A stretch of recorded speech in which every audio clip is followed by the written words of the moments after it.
Toivotaan, ettei pilata auto. Ja tässä välissä olisi ohjelmassa manualisointi. Kokeillaan tehdä näille jotain. Selkä ei kestä. Tekstiilipesu jää kesälle, en viiti jäävyttää rikki tuota pesuria. Eli uskoisin, että kun syötetään tuohon virta, ja ei siis viisaampihan kattois sähkökaaviosta, että sävy ja kiilto. Jos joku rikkoo nämä aina kun avaa, niin nehän lähtee, että tuo takareuna eka ylös ja sitten vedetään eteenpäin, niin sieltä klipsit antautuu. Nyt pakkasella varsinkin saa olla tarkkana, ettei riko mitään muoveja. Joo, mä jätän kyllä tuo imuroinnin päivän näylle. Verhoilupesuria ei viiti talvella käyttääkään. Täällä on varmaan 15 astetta pakkasta ja sormet aivan jäässä. Mutta speksaillaan vähän nyt tätä kiinnityshommaa kuitenkin. 30,5 aika suunnilleen ja leveys 48 aika tarkalleen. Sitten kevään 212 penkeillä. Pohdin myös kovasti niitä faceliftin AMG puolinahkoja, missä on tuo keskiosa ollut sellainen mukavempi pakkasella, vähän enempi sivutukea ja kaikkea, mutta jotenkin tää luukki näytti paremmalta. Niin, kun tähän käyttöön, niin päädyin sitten tähän.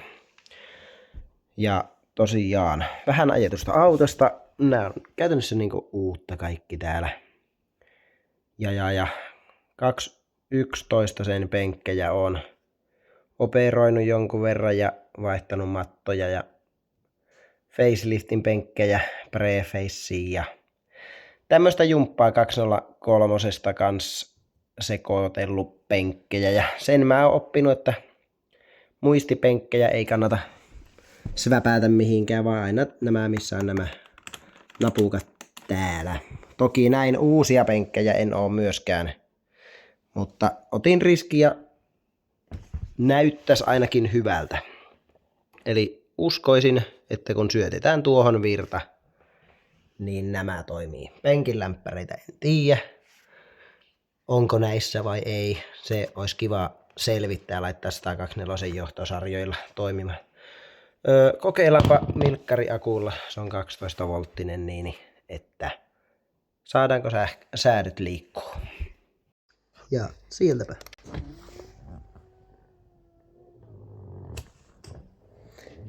Noin vain. Kannatti ottaa riskiä kokeilla. Sama toimintaperiaate näissäkin. Joo, ja ei sit viisaampihan kattois sähkökaavioista, että onnistuuko vai ei, mutta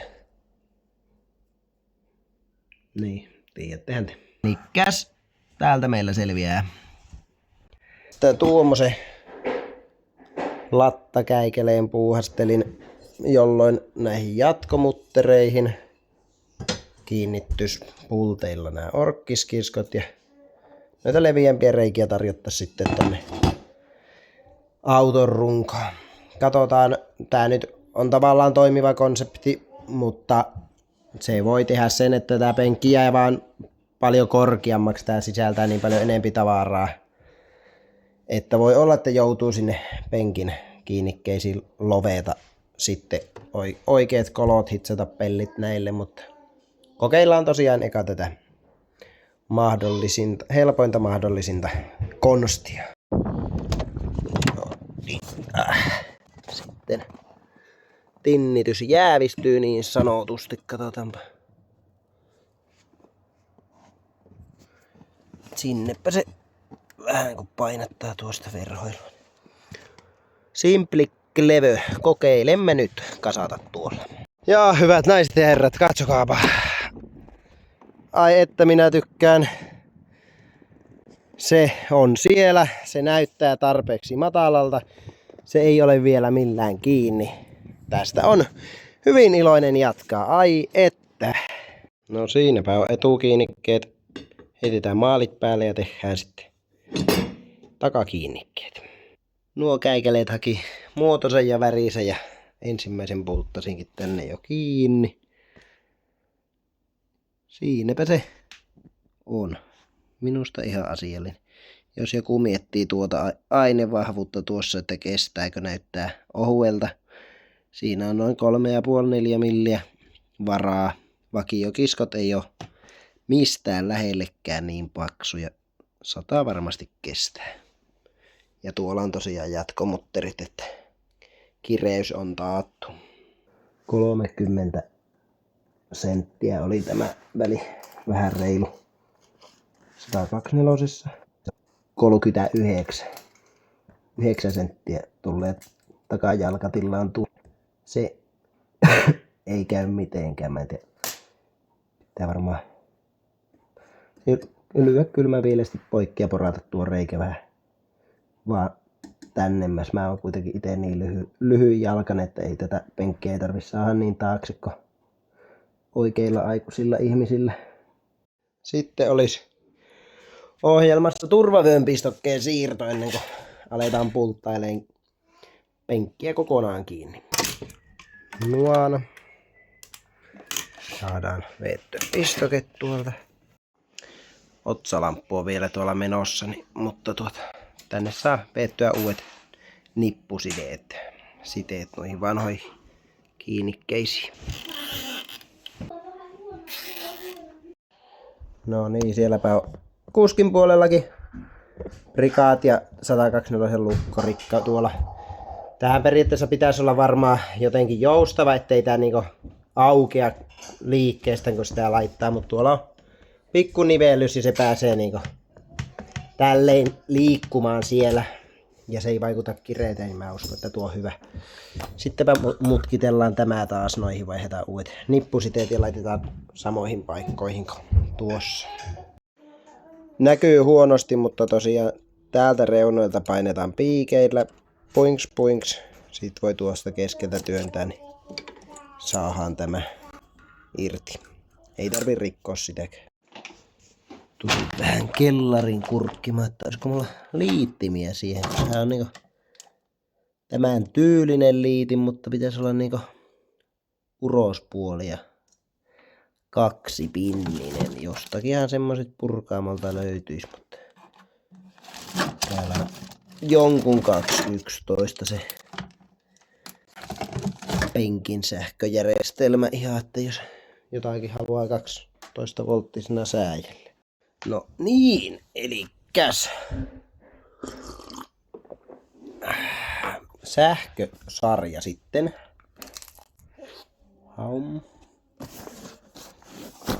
Niin löysin varastosta tämmöisen. Ja täällähän olisi meillä oikein basseli. Releen johtosarja sitten tähän käyttöön.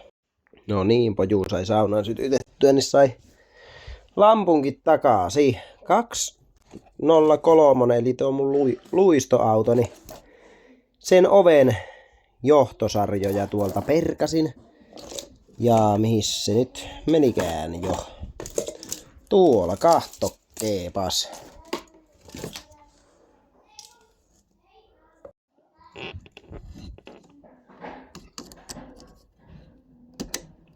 Kliks, lukittuu. Ja vahvalla kaapelilla. Ai että siinä on nyt tähän penkkiin sitten. Ja tosiaan täältä nyt mutkittelee tämä valon kanssa vielä samalla lailla kuin tuo edellinenkin. No niin, taas on hyvää hommaa.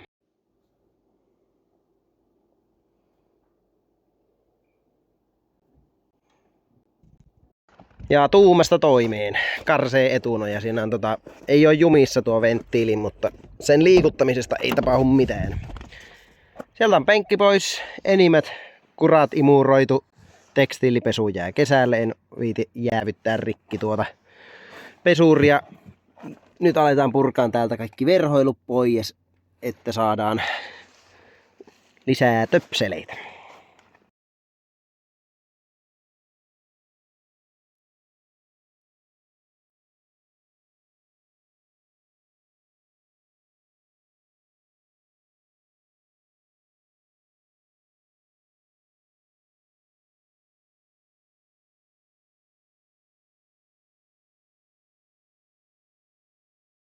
Sitten haetaan taas imuri ja aletaan suunnittelee johotuksia akulta, releeltä, tuolta piilossa, täältä alta tuonne. Ja toki myös tuonne puolelle. No niin, otin tuommoisella tyylikkäällä keltaisella jatkolla. Eli akulla on virta, siellä on sulake. Ja sitten rele ruuantuu tuohon. Noin. Sieltäpä ne tosiaan tulee. Penkin sähöt nyt samasta paikkaa. Ja ennen kuin saadaan kasata nuo raudat ja muut tonne, niin testataan nyt kytkennät, että ne toimivat. Sieltäpä mutkittelee sähköt sinne. Tuo keltainen on tuo jatkopätkä välissä. Ei ole mikään top tyyli, mutta jospa toimii. Sinne meni 15 ne. Katsotaan mitä kestää vai kestääkö. Ja katsokaa, jos penkki on siellä. Heräte. Pistin nyt ihan vaan tonne tupakinsytyttimelle ryöstön. Ai, virrat päällä ja...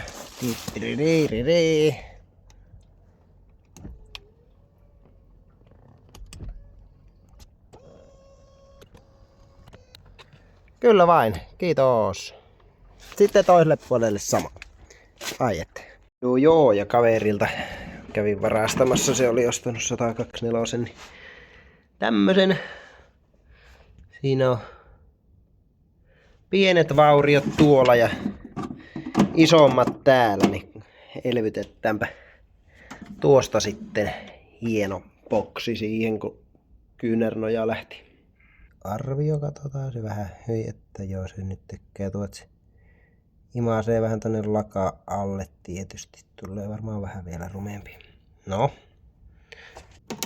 eipä se auta kun rapsia täältä alalta lakaat pois ja petsata ja lakata uudestaan tuo. Se näyttää tämä rakenne semmoiselta, että tämä on luukku laitettu eka tuonne ja sitten heitetty tämä muovikehys tähän päälle kliksauttaen ja sitä ei saa nyt mitenkään sivistyneesti tosta irti, niin ajattelin, että työnnän joku paperit tänne väliin ja pistän sitten käsitellen vaan tämän palan tästä. Näin kun itsekin on aiemmalta koulutukseltaan puuseppä, niin ei voi muuta kuin itkiä tämmöiselle torpostelulle, mutta annetaanpa vielä vähän armoa ja katsotaan millainen siitä tulee valaamiin. Pienet teippaukset ja sävytetään.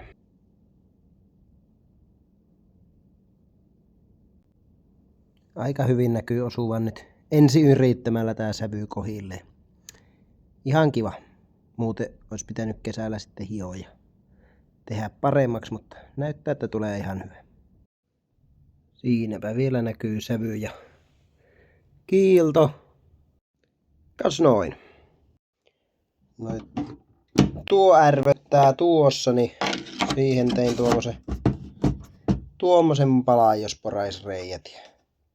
Epoksilla ja popniiteillä kiinni. Jotakuinkin nui. Semmonen ruma, mutta toimiva. Plöts. Siitäpä tuli semmonen.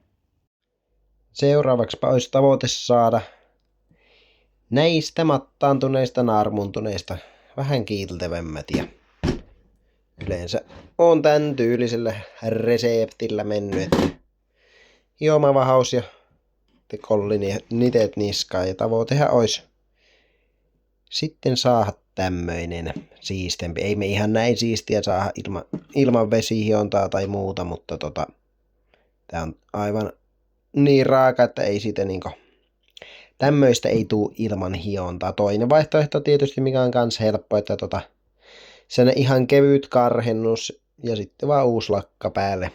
Mutta että näitä, missä on painikkeita tosiaan, niin näistä ei kannata lähteä rapsimaan koko pintaa pois. Se on niin paksu, että menee sitten... Nämä pomppaa niin paljon näkyviin täältä nämä katkaisijat, kun ne on nyt upotettu just hyvään korkoon tällä paksulla lakkakerroksella, niin sitä ei saa mennä hiomaan siitä kokonaan pois.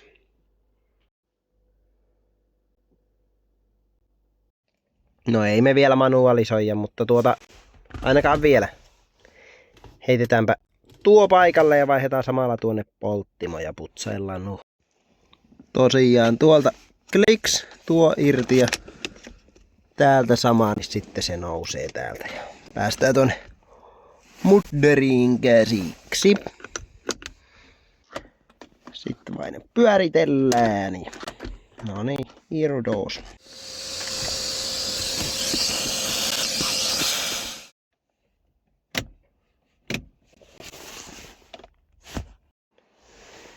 Sinnepä sitten kasaantuu ja hullulla määrällä sormenjälkiä, mutta pyyhitään sitten lopuksi. Jos tais mun kesäauto, niin mä teittäisin varmaan tuonkin. Totta kai uudet, mutta tätä nyt vähän tehdään eri mentaliteetillä, kun tää on käyttöauto ja tätä lapset tuhoaa joka tapauksessa. Tänne työnsin kanssa piuhat tuolta, niin sittenpä pääsee seuraavaan vaiheeseen. Ei näytä ihan samalta, joten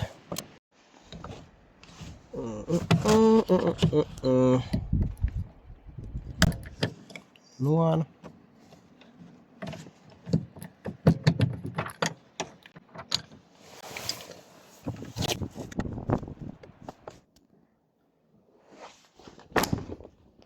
No joo, siitäpä pitäisi miettiä. Siinä on toinen mietinnän aihe, että tekisikö sähköklasit, kun tuo manuaaliveivi on niin rumaa, mutta ehkä tähän aikatauluun en tiedä. Katsotaan, mitä tapahtuu. Mä muistelin, että 124 tää oli irrotettava. Mun mielestä jossakin autossa mulla ehkä oli sen näköinen, olisiko ollut sportlinen nahoissa.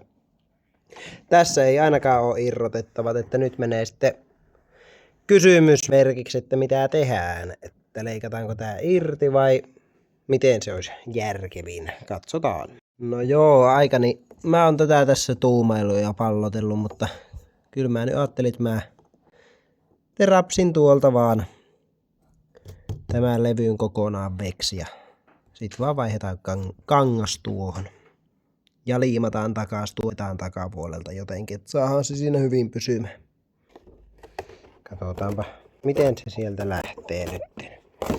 Tää on varmasti hyvin väärä tapa, en tiedä. Tosta muuten näppärästi verhoilukangasta. Jos joku haluaa tämmösiä kangaspenkkejä pitää hyvänä. Noin, sitten mietitään seuraavaa siirtoa. Suunnitelma on edennyt silleen seuraavasti, että mä rapsin tämän irti täältä liimauksesta. Teen tekonahkapalasta sen verran isompi, että ujutan sen tuonne alle ja sitten liimaan päälle. Eli tämä leikataan tästä nyt. Jätetään niin sanotusti saumavaraa vähän tuonne ja otetaan semmonen 10 milliä maksimissaan väljää joka suuntaan. En tiedä teenkö mä virhe, mutta mä haluaisin tähän nyt raidotukset silleen niin kuin niissä Facelifti 212 on. Niin jos minä repisisin tämän irti ja ompelen tämän tähän niillä saumoilla, niin sittenhän siihen luulisi tuleva ehkä vähän muhkeutta. Koitetaanpa saada tuo ehjänä irti. Mä en tuohon haluisi laittaa, mä haluaisin laittaa tuon, mutta varmaan mä en tiedä mitä mä teen. Katsotaan. Ja sitten tämän tsekkaus 7 ja 75 milliä on tuo. Eli 7,5 senttiä tuo osuu justiin. Sillä päästellä tuohon sitten raidotukset. No niin, tisti. miten se tuo muoto siihen tulee, niin ehkä riittävän ok. Siihen kuitenkin hiukan tulee muotoa. Tonne laitoin ehkä joku kangasteppi, että se voi olla parempi, että se saa niinku puristusvoimaa tuohon. Katsotaan miltä näyttää. Sittenhän se näyttää siltä, kun se sattuu näyttämään. Siitä se lähtee tulee. Viisaampi olisi tilannut enempi, tätä olisi ollut varaa harjoitella. Mutta kyllä ne nyt siis menee välttää siinä, mutta tästä en tiedä tosiaan, en ole googlaillut, en tiedä miten tuo pitäisi tehdä, mutta kunhan yritin käyttää maalaisjärkeä, niin en tiedä onko siitä haittaa vai ei, mutta kohtapa eka pahvi päästään sovittelemaan. Yhtään en tiedä mitä tästä tulee, mutta ei sitä saa tehtyä mitään, jos ei kokeile. No joo, sittenpä ei auta kuin kynimään tämä täältä sitten liimauksistaan ylös. Muutamat aloittelijavirheet siinä tehtiin, tai varmaan kaikki tehtävissä olevat, mutta siinä se nyt on.